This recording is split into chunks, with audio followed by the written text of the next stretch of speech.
也是在地新闻，继续来看新北市每一年救护的案件高达19万件。即摆新北市派遣系统全面升级，也就是讲，新北市民会当随时掌握到救护车的位置、甲救护车到位的时间，嘛会当透过视讯教民众伫黄金救援的时间做正确的急救。 听过爆炸导火，消防人员除了对外面大推救人，另外一组队员是透过119报案的系统，卡入受困的位置。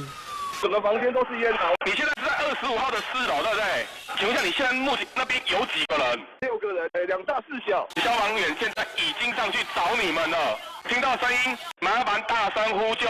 缩短搜救时间，让现场的消防即时判断警派警力。妹妹，没关系，不要怕哈，很棒，很棒，很棒。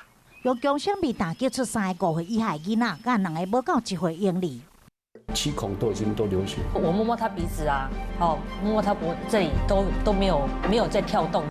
那会场119报案系统也会当伫救护人员赶到进前视讯指导，先讲甲死神伫鬼门关前，把人命抢救回来。来让我跟我的家庭重逢，让我孩子跟我太太能有个完整的家。谢谢你们的帮助，这样子，谢谢。